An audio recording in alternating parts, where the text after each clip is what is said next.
If you're unable to put out mineral blocks or mineral supplements in your state, I want to let you know that there is a mineral source out there that is totally free and totally legal in any state. This is old information, but it's good information. So today, I'm going to tell you about a mineral supplement that you can implement on your property to improve the forage for your deer. So what am I talking about? Well, talking about mineral stumps.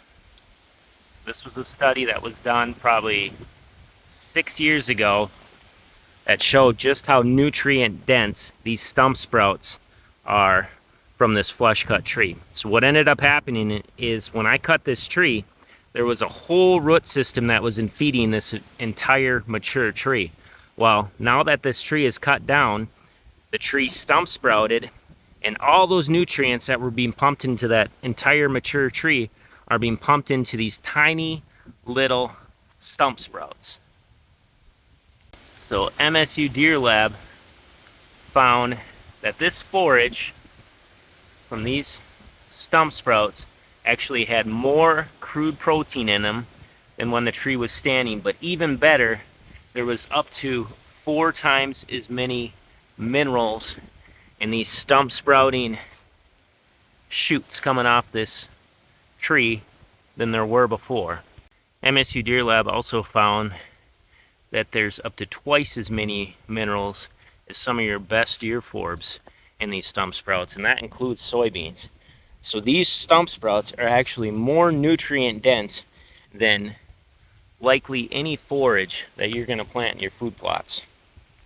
So one of the coolest generalizations about this study is that they figured that it doesn't matter what type of tree it is in regards to browse preference. So it can be a low browse preference tree, or it can be a high browse preference tree.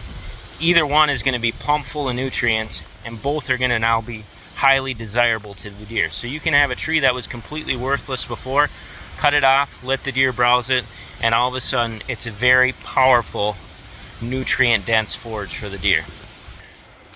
Alright, so let's walk around and let's see which stump sprouts the deer are hitting. And we'll just do a spoiler alert here. They're hitting all of them. So here is I think it's a 2-year-old ironwood. Ironwood is very, very low on the browse preference list for deer. You can see that it's heavily, heavily browsed.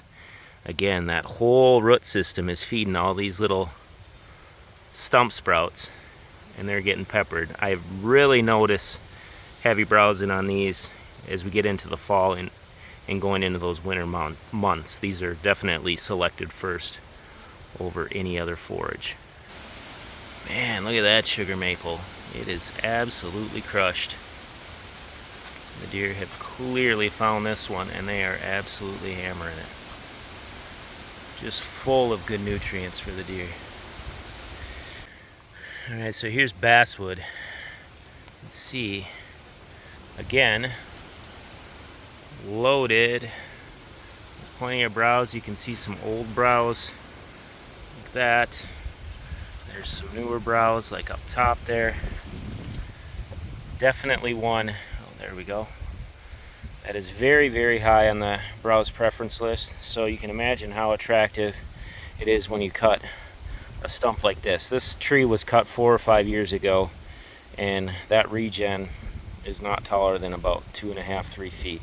So it still hasn't got past the deer, because when the fall, winter rolls around, they smash this stump. So basswood are a great one to cut and let sprout back. Here's one that's really high on the browse preference list around here. That's box elder. You can see just getting toasted. And it is a prolific stump sprouter. I mean, everything's getting smashed on this thing. So this was a small tree that was cut, but I wanted to make sure I found some ash, because ash are very high on the browse preference list, at least on our farm. And you can see the deer are smashing it. So that is a great one, especially with emerald ash borer coming along. Let's just reset the ash, cut them off, let them sprout out, give the deer something to eat.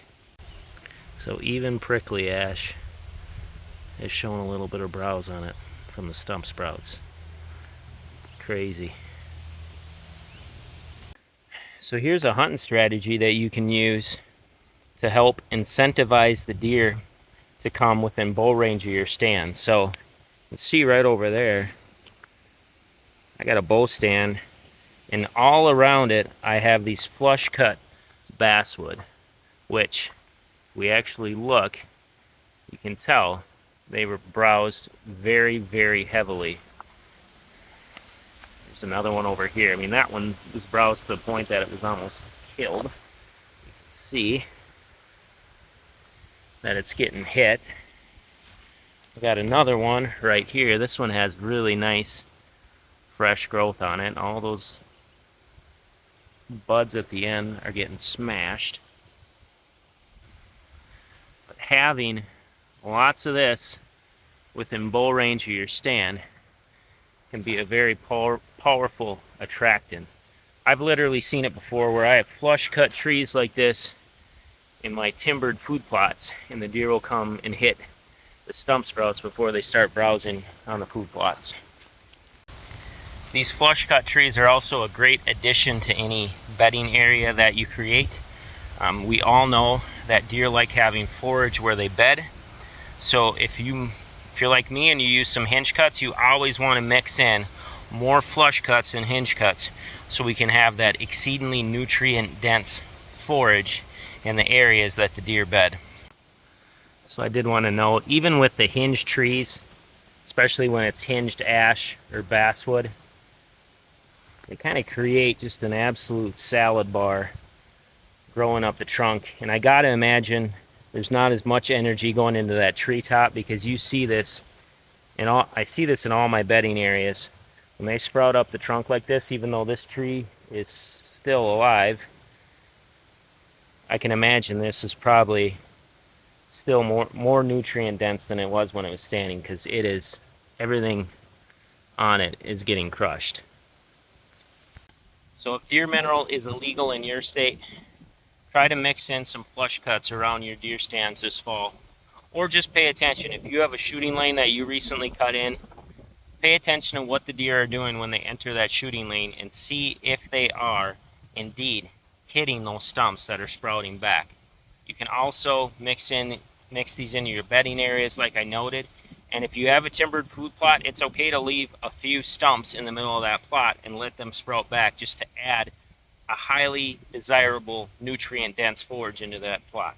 So this is old research. This was put out 6 years ago, but I haven't heard much about it lately. So I thought today was a good day to bring this information back to light. Thank you, MSU Deer Lab, for all that you do for us deer hunters and habitat managers. I will for sure put a link to the video in the description below, the original video. And you all take care. God bless.